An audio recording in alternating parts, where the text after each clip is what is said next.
খামেনির জীবনের শেষ ভাষণ প্রকাশ, কি বলেছিলেন তিনি? বহু জল্পনা কল্পনার পর অবশেষে নিজেদের সর্বোচ্চ ধর্মীয় নেতা আয়াতুল্লাহ আলী খামেনির মৃত্যুর খবর স্বীকার করেছে ইরান সরকার। যুক্তরাষ্ট্র ও ইসরায়েলের যৌথ হামলায় সর্বোচ্চ নেতার মৃত্যুতে 40 দিনের গণশোক এবং 7 দিনের সরকারি ছুটি ঘোষণা করা হয়েছে দেশটিতে। রোববার ভোরে ইরানের রাষ্ট্রীয় সংবাদ মাধ্যমের খবরে নিশ্চিত হয়ে গেছে ব্যাপারটি। প্রতিবেদন অনুযায়ী শনিবার সকালের দিকে খামেনির প্রাসাদ লক্ষ্য করে যখন হামলা চালায় ইসরায়েল ও যুক্তরাষ্ট্র, সেই হামলাতেই প্রাণ হারান তিনি। প্রাসাদের কম্পাউন্ড থেকে তার মরদেহ উদ্ধার করেন ইরানি উদ্ধারকারীরা। স্যাটেলাইটে প্রকাশিত এক ছবিতে দেখা যায় খামেনির প্রাসাদ পুরোপুরি ধ্বংস হয়ে গেছে, সেটি ধ্বংসস্তূপে পরিণত হয়েছে। খামেনি ছাড়াও তার মেয়ে, নাতি, পুত্রবধূ এবং জামাই নিহত হয়েছেন ইসরায়েল যুক্তরাষ্ট্রের ওই হামলায়। মৃত্যুর 11 দিন আগে শেষবারের মতো জনসম্মুখে বক্তৃতা দিয়েছিলেন আয়াতুল্লাহ আলী খামেনি। সেই বক্তৃতায় ইরানের জন্য প্রতিরোধক অস্ত্রের প্রয়োজনীয়তা তুলে ধরেছিলেন তিনি।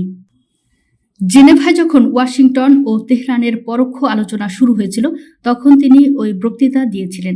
তিনি বলেছিলেন, আমাদের প্রতিরোধক অস্ত্র থাকতেই হবে। যদি কোনো দেশের কাছে তা না থাকে, তাহলে সেই দেশ তার শত্রুদের পায়ের তলায় মিশে যেতে বাধ্য হয়। খামেনি বলেছিলেন, প্রতিরোধক অস্ত্র আমাদের দেশের জন্য অতি জরুরি একটি বিষয়। আমেরিকানরা কোনো কারণ ছাড়াই এখানে নাক গলাচ্ছে। তারা বলে, তোমার এমন ধরনের মিসাইল থাকতে হবে, তোমার রেঞ্জ এতটুকু হতে পারবে, এর চেয়ে বেশি নয়। এর মানে কি? তাতে তোমাদের সমস্যা কোথায়? এই ব্যাপারটা তো ইরানি জাতির। যুক্তরাষ্ট্রকে সেদিন কঠোর হুঁশিয়ারিও দিয়েছিলেন ইরানের সর্বোচ্চ নেতা। তিনি বলেছিলেন, তাদের কাছে মনে হচ্ছে যুক্তরাষ্ট্রের প্রেসিডেন্টও বলছেন, যুক্তরাষ্ট্রের সেনাবাহিনী বিশ্বের সবচেয়ে শক্তিশালী সেনাবাহিনী। বিশ্বের সবচেয়ে শক্তিশালী সেনাবাহিনীও কখনো কখনো শক্তিশালী থাপ্পড় খেতে পারে, এতটাই শক্তিশালী যে এরপর আর তারা উঠে দাঁড়াতে পারে না। উল্লেখ্য, আয়াতুল্লাহ আলী খামেনির মৃত্যুতে উচ্ছ্বাস প্রকাশ করে এক বার্তা দিয়েছেন মার্কিন প্রেসিডেন্ট ডোনাল্ড ট্রাম্প।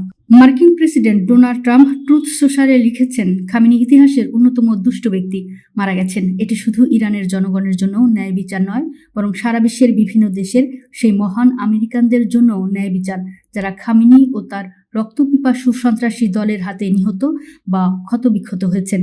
তিনি আমাদের গোয়েন্দা ও অত্যাধুনিক ট্র্যাকিং ব্যবস্থার নজর এড়াতে পারেননি এবং ইসরায়েলের সঙ্গে ঘনিষ্ঠভাবে কাজ করে আমরা নিশ্চিত করেছি যে তিনি বা তার সঙ্গে নিহত অন্য নেতারা কিছুই করতে পারেননি। ট্রাম্প আরও লিখেছেন, এটি ইরানের জনগণের জন্য নিজেদের দেশ পুনরুদ্ধারের সবচেয়ে বড় সুযোগ।